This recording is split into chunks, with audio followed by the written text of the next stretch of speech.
Dios le bendiga, amados hermanos, aprovechando que están de pie, tiempo avanzado, vamos a Oseas capítulo 7, versos 1 y 2, amén. Vamos a volver a leer los versículos que leímos hace un mes, vamos a ahondar.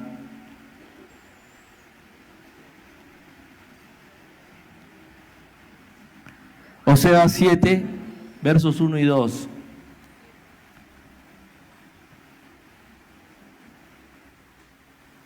Antes de dar lectura vamos a hacer una oración, amén, para que el Señor nos ayude a todos en esta hora a estar atentos a su voz, a su palabra, que su Espíritu obre, amén, como decía la lectura, que Él tenga misericordia y conceda arrepentimiento, amén, para que todos podamos vivir delante de Él. Oremos. Señor, te damos gracias por este día, por la bendición que nos das de estar congregados aquí como iglesia tuya, Señor, como pueblo tuyo, descansando en tu palabra, en tus promesas, en tu verdad, Señor, sabiendo que tú has prometido estar con nosotros todos los días, hasta el fin del mundo, Señor.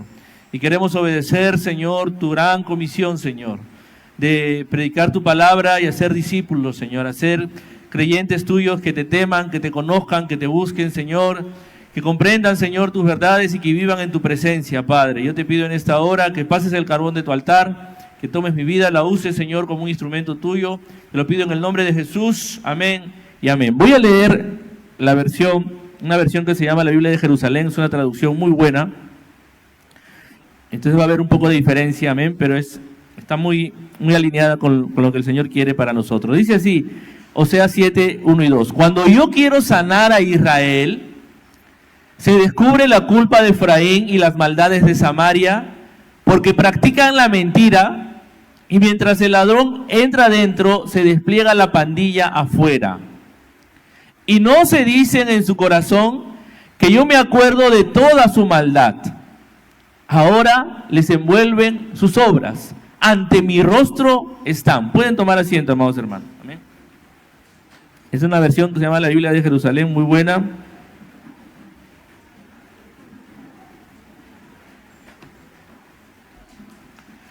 Y ya hemos enseñado, ya hemos compartido sobre estos dos versículos, amén.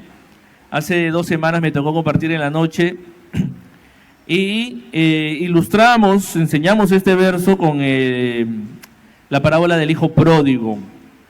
Y vamos a hacer lo mismo ahora. Entonces, los hermanos que vinieron en la noche, va a ser un repaso de lo que ya vimos, amén. Esa noche hace 2 semanas, amén. La pastora, ¿no? me ha pedido y yo estoy de acuerdo en que traiga ese mismo mensaje ahora en la mañana. Amén. Y aquí vemos, repasando, volviendo a entrar a Oseas, como el Señor dice, ¿no?, en esta versión, cuando yo quiero sanar a Israel, el Señor siempre quiere sanar, ¿no? El Señor siempre quiere restaurar, el Señor siempre quiere perdonar. Amén. A Dios nadie lo va a acusar en el juicio final de que Dios no lo quiso salvar, de que Dios no lo quiso ayudar, de que Dios no lo quiso restaurar, ¿ya? Lo que Dios dice aquí es claro: yo quiero sanar, pero cuando quiero sanar, y en la Reina Valera que muchos tienen, dice, mientras yo curaba, o sea, ya venía, yo quería curarlo, descubro que aquí hay algún problema muy serio, que aquí hay un problema muy serio. Aquí en esta versión es muy buena, ¿no? Ahí dice, practican la mentira, no hay verdad, no hay sinceridad. Dice la palabra de Dios en un proverbio, con misericordia y verdad se corrige el pecado. ¿Ven? El gran problema muchas veces, hermanos, no es el pecado en sí. El gran problema es que no venimos a Dios buscando su misericordia y no venimos en verdad. No venimos arrepentidos, no venimos confesando nuestro pecado. Entonces, si el Señor quiere sanar, Él requiere que el paciente que viene a ser sanado venga con la verdad, no con la mentira. Por eso dice, yo estoy sanándolo, mientras yo lo curaba, dice la Reina Valera, descubro que acá hay culpa, descubro que acá hay maldad, porque hay mentira, practican la mentira, ¿no? Y donde hay mentira, enseñábamos hace un mes, está el padre de la mentira dentro. Si tú vives en la mentira, si tú no confiesas tus pecados delante de Dios, si tú eres confrontado por Dios o por tus hermanos, y te afirmas en la mentira, tú eres un hijo del padre de la mentira, dijo Jesús. Y donde entra el mentiroso, el padre de mentira, a una vida, lo que va a traer es lo que Jesús nos enseña y que dice que Él ha venido a hurtar, a matar y a destruir. Por eso dice, ¿no?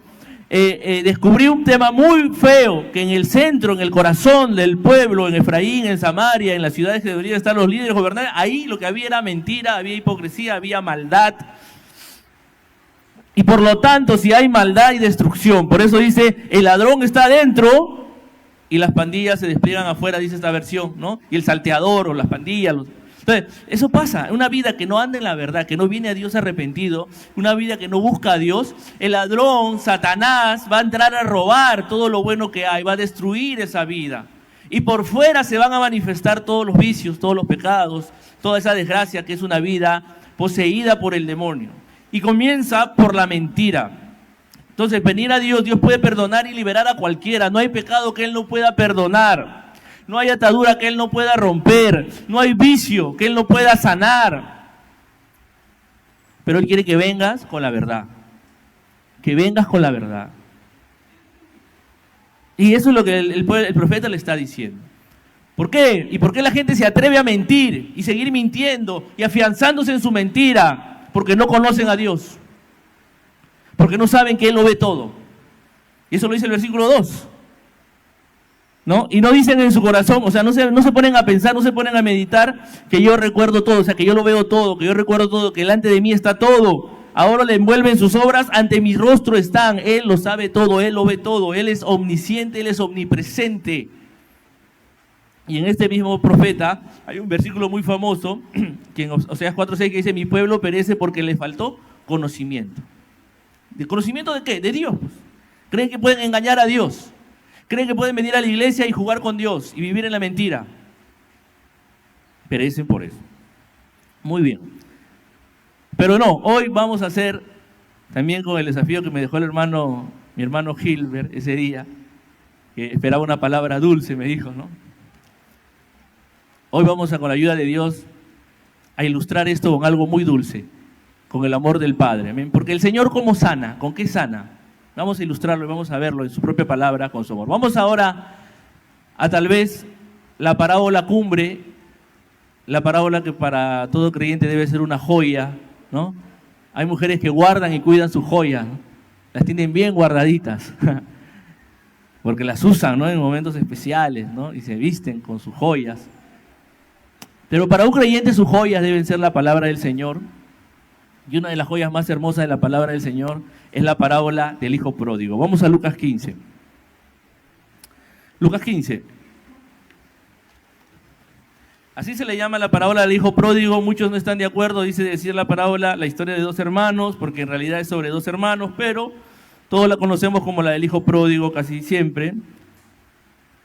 Y vamos a ilustrar con el hijo pródigo, y después también vamos a dar otras ilustraciones de la propia palabra, para entender cuándo alguien viene realmente con la verdad, cuándo alguien realmente viene arrepentido y es sanado por Dios, y cómo Dios sana. ¿Qué usa Dios? ¿Cuál es la medicina de Dios? ¿Cuál es la cirugía de Dios? El proceso de Dios para sanar a alguien que realmente se ha arrepentido. Lo vamos a ilustrar con el hijo pródigo, y también vamos a ver, hay muchas ilustraciones en la Biblia propia, de cómo Dios sana y restaura un corazón. Pero vamos al hijo pródigo, que muchos la conocen, pero no está de más repasarla. Y les voy a leer desde el 14, para ganar tiempo, porque el tiempo nos va a ganar, hasta el 23. Y lo voy a leer también en esta versión, que es la versión de española, que se llama la Biblia de Jerusalén. Dice Lucas 15, 14, cuando hubo gastado todo, sobrevino un hambre extrema en aquel país y comenzó a pasar necesidad. Entonces fue y se ajustó con uno de los ciudadanos de aquel país, que le envió a sus fincas a apacentar puercos, y deseaba llenar su vientre con las algarrobas que comían los puercos, pero nadie se las daba. Y entrando en sí mismo, o volviendo en sí, que dice nuestra Reina Valera, dijo: ¿cuántos jornaleros de mi padre tienen pan en abundancia, mientras que yo aquí me muero de hambre? Me levantaré, iré a mi padre y le diré: Padre, pequé contra el cielo y ante ti, ya no merezco ser llamado hijo tuyo, trátame como a uno de tus jornaleros. Y levantándose, partió hacia su padre, estando él todavía lejos, le vio su padre y conmovido, corrió, se echó a su cuello y le besó efusivamente. El hijo le dijo: Padre, pequé contra el cielo y ante ti, ya no merezco ser llamado hijo tuyo. Pero el padre dijo a sus siervos: Traed aprisa el mejor vestido y vestidle, ponedle un anillo en su mano y unas sandalias en los pies, traed el novillo cebado, matadlo y comamos y celebremos una fiesta. Aquí vemos en el hijo pródigo a alguien que el Señor va a ilustrar, que se da cuenta de su condición, se arrepiente de verdad y toma los pasos que demandan el arrepentimiento. El arrepentimiento en el caso del hijo pródigo consistió en que él vio su condición, se dio cuenta de su condición y se dio cuenta que se estaba muriendo de hambre. Se estaba muriendo de hambre. No le daba ni la comida de los cerdos. Se dio cuenta de la situación sucia, asquerosa en la que se encontraba. Y estando en esa condición, volvió en sí, se puso a meditar en sus adentros, dice, ¿no? Aquí en esta versión, ¿no? Entrando en sí mismo, se acordó de que en la casa de su padre había pan en abundancia. Tanto así que aún los siervos comían bien. Entonces dijo: ¿qué hago acá yo? Deseando comer comida de cerdos. Ni siquiera esa me pueden dar, cuando en la casa de mi padre hay comida en abundancia.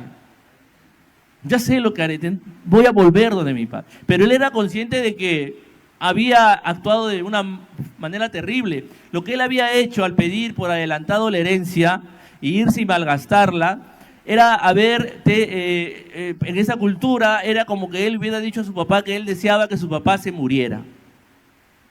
Eso es lo que él había hecho cuando le dijo: Padre, repárteme la herencia. Es: papá, yo quiero que ya te mueras de una vez, quiero la plata tuya. Entonces lo que él había hecho había sido terrible. Él era consciente de ese pecado. Y él vuelve en sí y se da cuenta que no solo ha pecado contra su padre, y lo más importante, se da cuenta que ha pecado contra Dios, ¿no? En la parábola dice: he pecado contra el cielo, se ha pecado contra Dios y contra ti. Pero él toma la determinación de regresar con esa verdad y regresar para tomar la posición de un siervo, comenzar a trabajar y comenzar a restituir el daño que ha hecho. Entonces, cuando uno viene arrepentido a Dios, uno va a buscar la verdad, uno va a venir en la verdad y uno va a venir con el deseo de restituir. Y sobre todo, lo más importante, hermanos, algo que Dios me hicieron en la mañana, uno tiene que venir consciente de que ha pecado contra Dios. Contra Dios. Cuando meditaba ahora, en la mañana el Señor me hablaba de Judas, me hacía recordar a Judas. ¿Por qué Judas? Judas dice que vino arrepentido, dice nuestra Reina Valera, ¿no? Y él dijo: he pecado. Miren, hasta ahí, no se trata solo de decir he pecado. Pero ¿cuál fue el problema de Judas? Que él dijo: he pecado derramando sangre inocente. Él nunca dijo: he pecado contra Dios. Él no creía que Jesús era Dios. Él no creía realmente en el Evangelio. Y hay muchas personas que vienen acá a la iglesia, son conscientes que han hecho el mal y quieren restituir el mal, pero no llegan a entender el Evangelio y no creen en Jesús, porque nunca entienden que sobre todas las cosas, contra quien han pecado es contra Dios. Ahí está la clave. Miren, vayamos a Mateo 27 del 3 al 4. Mateo 27 del 3 al 4, para entender este importante hecho que es como uno se arrepiente, el peligro. Miren, hay peligro. Incluso tú puedes venir acá y decir: sí, he hecho mal, he hecho daño a mi prójimo, he hecho daño a tal persona. O si eres joven, sí, he tomado y he dañado a esta joven, o he dañado a este joven, le he engañado, lo que fuere. Pero si en tu corazón no eres consciente de que contra quien primero has pecado es contra Dios, probablemente lo que tú tengas es remordimiento. Y sí, puedes tener incluso el deseo de resarcir, pero ahí no hay un arrepentimiento de salvación. Porque con quien se peca primero es contra Dios. Vamos a Mateo 27, 3, 4 para que entendamos. Yo lo voy a leer en dos versiones para que lo tengamos claro. Y a veces ahí son donde las traducciones pueden hacernos perder algunos detalles importantes, no trascendentales, pero importantes. La Reina Valera dice así: entonces Judas, el que le había entregado, viendo que era condenado, o sea que ya estaban condenando a Jesús, ¿no? Devolvió arrepentido, dice, las 30 piezas de plata a los principales sacerdotes y a los ancianos, diciendo, miren cómo dice, yo he pecado, él admite que ha pecado, entregando sangre inocente. Mas ellos dijeron, ¿qué nos importa a nosotros? Allá tú, ¿no? Y ya, bueno, los que conocen la palabra saben lo que terminó haciendo Judas. La versión, miren, la de Jerusalén, dice, entonces Judas, el que le entregó, viendo que había sido condenado, lo mismo, ¿no? Fue acosado por el remordimiento. O sea, no quieren traducir aquí estos hermanos la palabra arrepentimiento porque realmente para ellos no es arrepentimiento. Él fue acosado por el remordimiento y devolvió las 30 monedas de plata a los sumos sacerdotes y a los ancianos, diciendo, pequé entregando sangre inocente. Y él está confesando, él está viniendo con la verdad, él había entregado sangre inocente. Pero la verdad más importante que tenía que reconocer era que había pecado contra Dios. Porque Jesús era Dios y había pecado contra el Padre. Vamos a 2 de Samuel 12:13. Miren lo importante, aunque parecen detalles, es importante tener claro. Porque uno cuando ve los pecados de David y el pecado que hizo con Betsabé, porque ese no fue el único pecado de David, los que conocen la historia saben que David cometió otros pecados, hizo un censo, varias cosas. Casi mata a un hombre de venganza y Dios lo detuvo, ¿no? Abigail lo detuvo, ¿no? A David y otras cosas más, pero este pecado más grave, el que comete con Betsabé, manda a matar al esposo, ¿no? Es confrontado por el profeta Natán. Y miren, aquí está la gran diferencia. 2 de Samuel 12:13.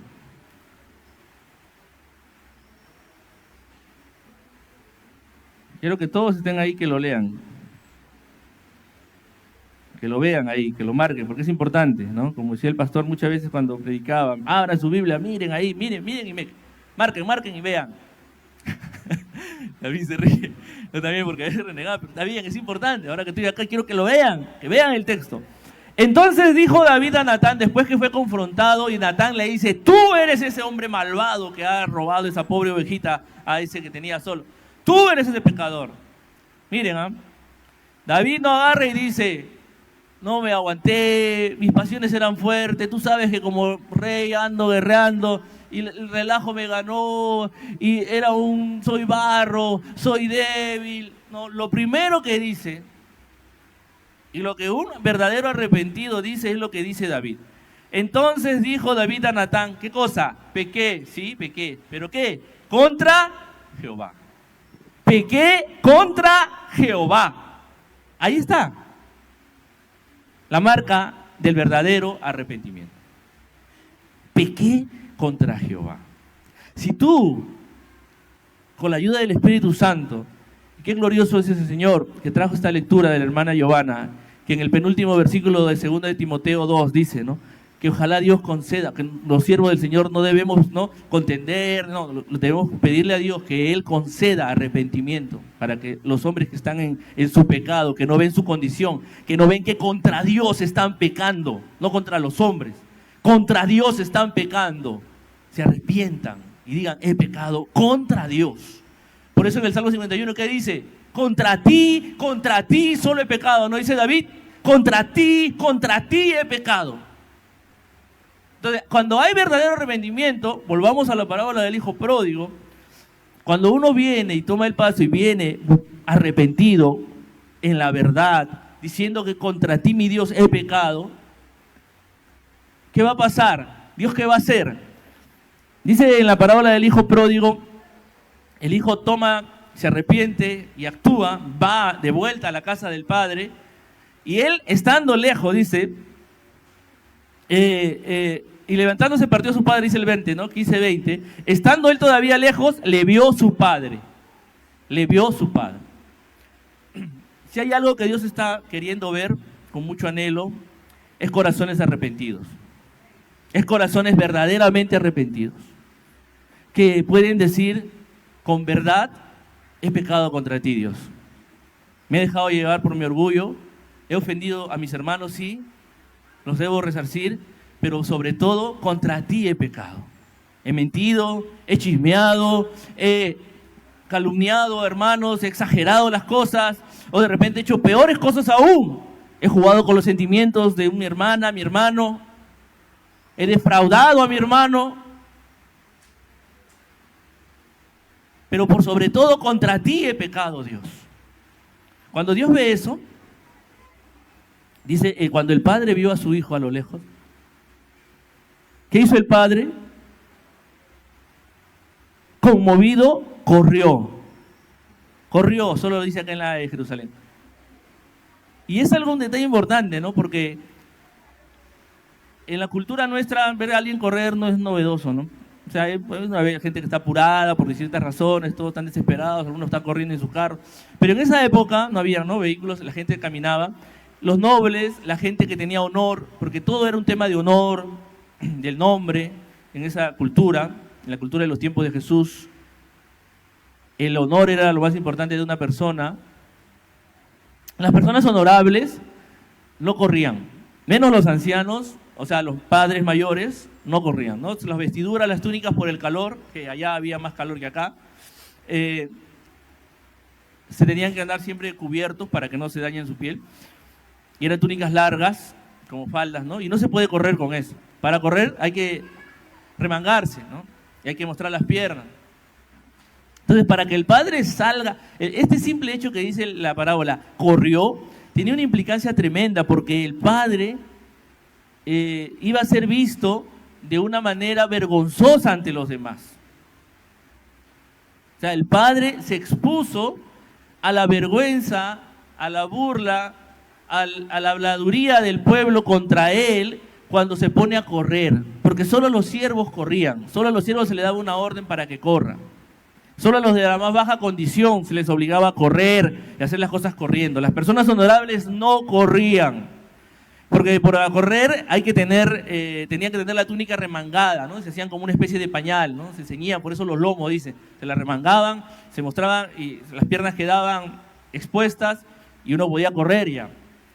Entonces, para el padre corra, él tuvo que hacer eso sin importarle lo que vieran los demás, y él sale corriendo, llevando la vergüenza. ¿Por qué? Porque él ve la condición de su hijo. Él ve cómo venía su hijo. Su hijo no venía en una buena condición. Había estado cuidando cerdos. Probablemente estaba apestando. Probablemente tenía una ropa en la peor condición, si es que tenía un poco de ropa encima. Escuchen, ni calzado tendría. Sucio, apestando. Cuando él ve a su hijo, lo reconoce, él corre, se conmueve. ¿Por qué se conmueve? Porque lo ve en esa condición, sucia, vergonzosa, humillante. Humillante, porque eso es lo que hace el pecado. Te humilla, te hace pasar vergüenza. Cuando has descubierto tu pecado y cuando tú eres visto en tu condición de pecador, es vergonzoso, humillante. Pero el Padre que tenemos, el Padre de amor, cuando tú vienes a Él en verdad arrepentido, Él va a correr para que tú no seas humillado. Aunque a Él le cueste su honor, aunque a Él le cueste ser Él el humillado, aunque a Él le cueste llevar la vergüenza y el vituperio. Porque muchos dicen, ¿dónde está la cruz de Cristo en el hijo pródigo? ¿Dónde está la cruz de Cristo en esta parábola? ¿Dónde se ve que es? Aquí, en este acto de que el Padre se conmueve, ve en misericordia y sale corriendo. Lleva la vergüenza que nosotros merecemos llevar por nuestro pecado, por nuestra maldad. Él lleva esa vergüenza porque quiere cubrir la vergüenza del hijo al que él ama, a pesar de lo que le ha hecho. Por eso llega corriendo donde está el hijo. Y no solo llega corriendo, dice claramente aquí, se echa sobre su cuello, lo abraza, a pesar de su condición sucia, apestosa. Y en esta versión me encantó porque dice, le besó efusivamente. Lo llenó de besos, de alegría de ver a su hijo vivo. Porque más adelante él va a decir, mi hijo para mí había muerto, pero está vivo. Sí, estaba sucio, asqueroso, apestoso, pero está ahí, está aquí, es mi hijo. Ese es el amor de Dios. Aquellos que han venido realmente arrepentidos a Dios, han sentido el abrazo de Dios, han sentido el perdón de Dios, han sentido la misericordia de Dios, que los abraza, que los besa, porque los ama. Porque han venido diciéndole la verdad, porque han venido en la verdad, diciéndole que han pecado contra Dios. No contra los hombres, no contra mis papás, no he defraudado a mis papás, no. Al primero que hemos defraudado, al primero que hemos traicionado, al primero que hemos engañado, es a Dios. Y contra Él hemos pecado. Y el Padre viene, lo abraza, lo besa efusivamente.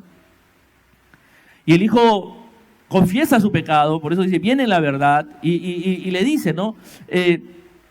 Padre, pequé contra el cielo, contra Dios y contra ti. Pequé. Ahí está, la verdad, ¿no? Y le dice, ya no soy digno de ser tu hijo.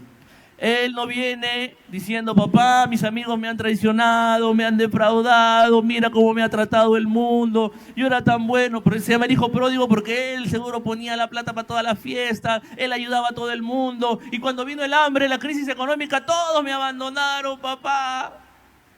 Mira cómo me han tratado mis amigos. Y a veces a la gente que viene así a Cristo, ¿no? Señor, mira cómo me ha tratado ese hombre o esa mujer, mira esto, mira lo otro, todo él es la víctima. David nos dijo, yo soy una víctima, Señor, ¿para qué pones tantas mujeres a los reyes? Me gustan las mujeres, tú tienes la culpa porque los reyes tenemos muchas concubinas. No, es pecado contra Jehová. O Saúl, ¿no? Que también cuando pecó y no se arrepintió de verdad, ¿qué dijo? El pueblo se me iba a sublevar, se me iban a ir los hermanos de la iglesia y no... Y hay pastores así, que en vez de predicar la verdad, porque no se ven los hermanos de la iglesia, se aguantan sus pecados y no le dicen la verdad.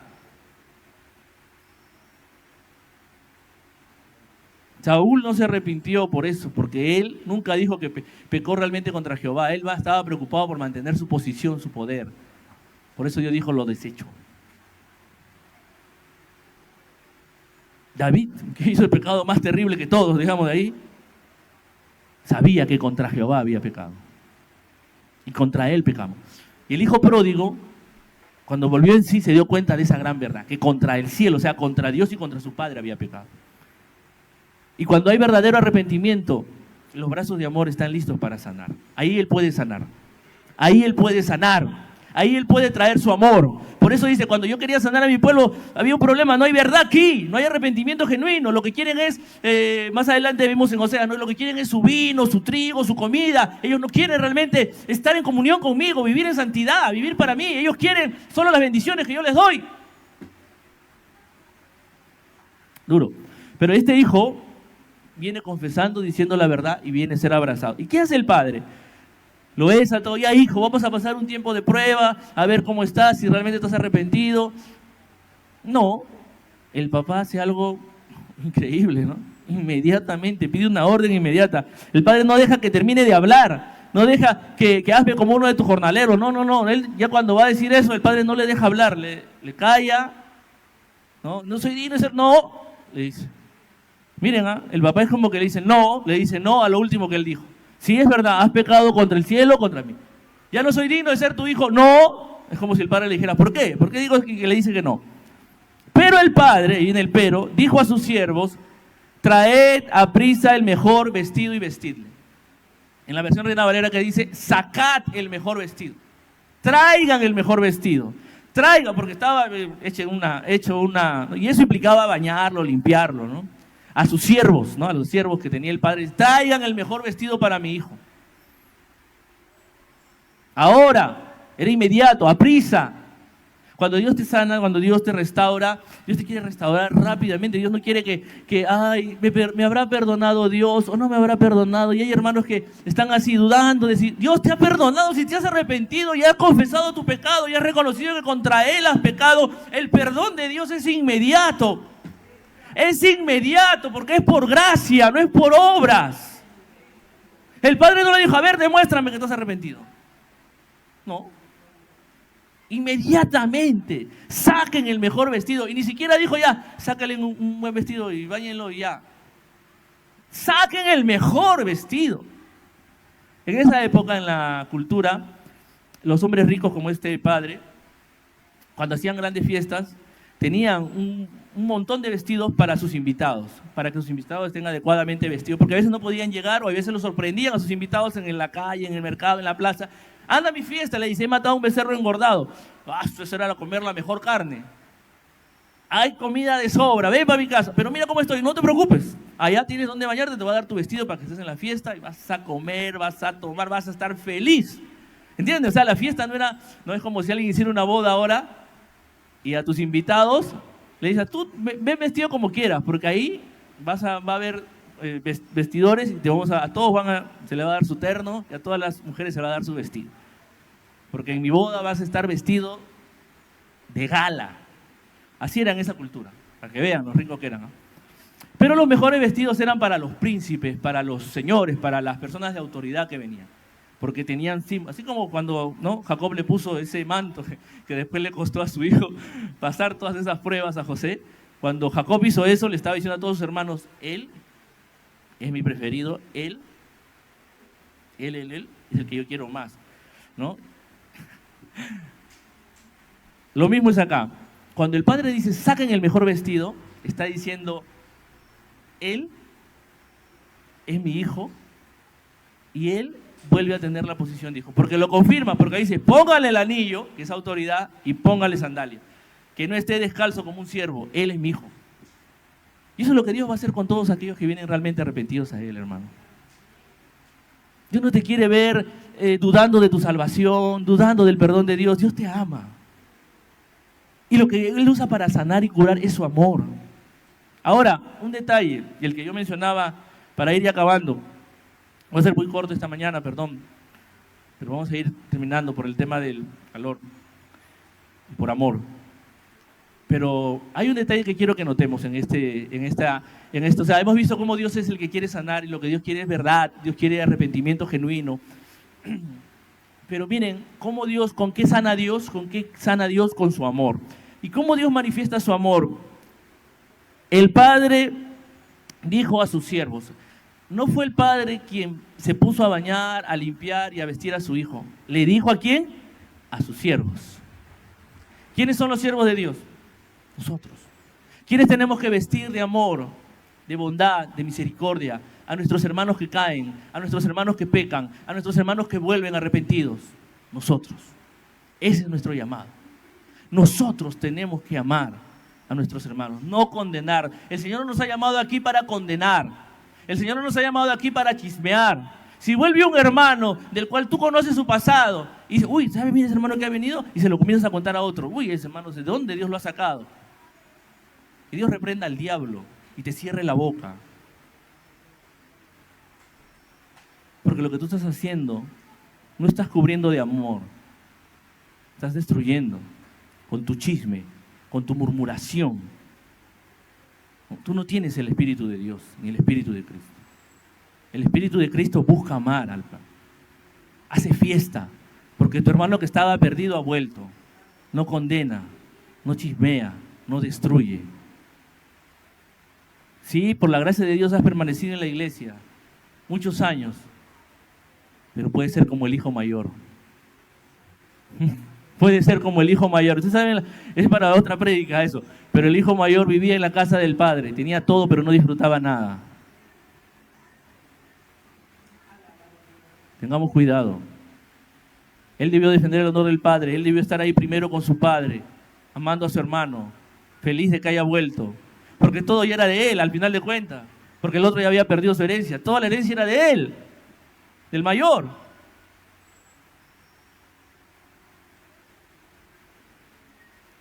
Pero no quiso entrar, dice. No lo tenía preparado, Dios me lo muestra ahora. Él no quiso entrar, se molestó. Se molestó con que su padre mostrara misericordia y amor. No sé por qué Dios me lo dice, pero lo comparto, lo digo, hermanos. Tenemos que amar, porque si no amamos y si no vestimos de amor a nuestros hermanos que vienen a ser restaurados, que vienen genuinamente arrepentidos, que han confesado su pecado, que han sido descubiertos en su falta y que han confesado que han pecado contra Dios, entonces no estamos actuando como hijos de Dios, no estamos trabajando, no somos siervos de Dios.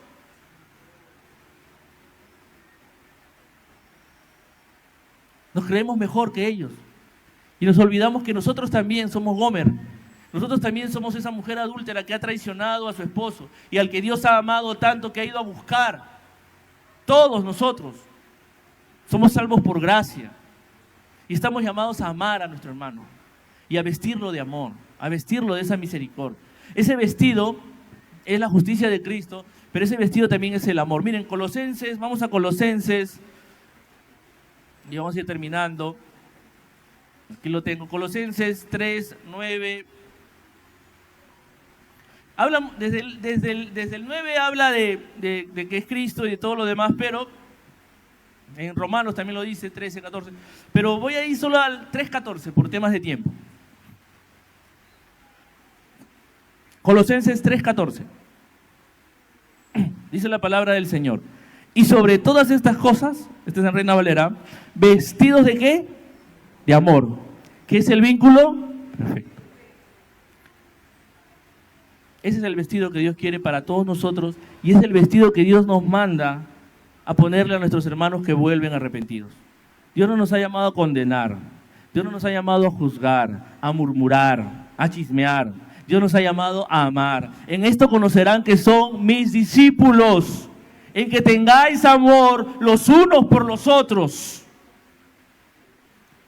Por eso el Señor dice, porque misericordia quiero, fidelidad quiero, lealtad quiero, antes que cualquier sacrificio, cualquier holocausto.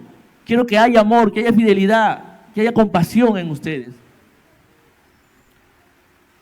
Y eso es lo que el Señor quería encontrar en su pueblo. Eso es lo que el Señor quería ver en su pueblo, pero no podía encontrarlo. Había maldad en el corazón, no había sinceridad, no había verdad. Volviendo a Oseas. Hermanos, que el Señor nos ayude a todos. Amén. Si tú eres de los que se ha apartado y no ha venido arrepentido aún a Dios y no ha tomado conciencia, no ha vuelto en sí de que contra Dios has pecado, en esta mañana yo, en el amor de Dios, te garantizo, pongo las manos al fuego de que Dios te va a perdonar, te va a amar como no tienes idea. Si vienes arrepentido. Yo pongo las manos al fuego, pongo mi vida, mi cuerpo entero al fuego, porque te puedo asegurar de que Dios te va a perdonar, te va a amar, te va a restaurar. Y si tú eres ya un creyente, yo te exhorto en el amor del Señor a que cumplas la tarea que tu Padre Celestial te ha mandado. Viste, cubre de amor a tu hermano que necesita ser restaurado, que necesita ser sanado, lavado, limpiado. No condenes, no levantes piedras, como esos hombres que querían matar a esa mujer sorprendida en adulterio. Sí, tu hermano puede haber pecado y haber hecho algo horrible, y merece que agarres no una piedra, un piedrón de repente y lo destruyas por lo que ha hecho. Pero Jesús dice que Él no condena, que Él no quiere que sigas pecando. Él te quiere vestir de amor. Amén. Entonces, si Dios ha hablado a tu vida, ha hablado a tu corazón y necesitas arrepentirte porque has pecado contra Él, ven arrepentido a Cristo. Busca su perdón, busca su restauración, diciéndole la verdad, que contra Él has pecado en primer lugar y buscando restaurar el daño que has hecho. Y si eres un hijo de Dios y estás más juzgando, murmurando, criticando, chismeando, hablando mal, pídele perdón a Dios y dile que te ayude a ser un instrumento, ser un siervo de Él, que vista de amor a tus hermanos caídos y heridos. Que el Señor selle su palabra en nuestros corazones y seamos obedientes a ella. Pongámonos en pie para orar.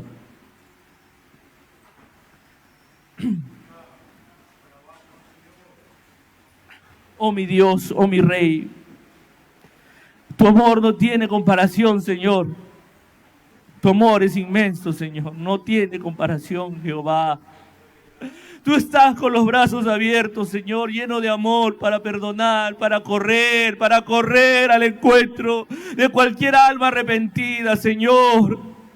Ayúdanos a correr contigo, Dios. a encontrar a nuestros hermanos que necesitan ser vestidos de amor, o aquellos que estamos en pecado y te hemos fallado, a reconocer y arrepentirnos delante de ti, que contra ti hemos pecado, Señor, que separados de ti, alejados de ti, solo hay inmundicia, solo hay comida de cerdos, solo hay vida sucia, solo hay vida de destrucción, Señor, y volver en sí, volver a ti, Señor, con la verdad.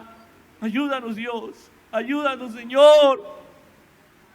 Escuchar tu voz, Señor, que tu palabra no retorne vacía, Señor, que tu palabra penetre en nuestro corazón, que tu palabra se arraigue en nuestras vidas, Señor, que podamos dar testimonio de que somos tu iglesia porque nos amamos de verdad unos a otros, Señor, en la verdad, y andamos en la verdad y en la luz, Señor, y no en las tinieblas, Padre. Sella tu palabra, bendícela, te lo pido en el nombre de Jesús.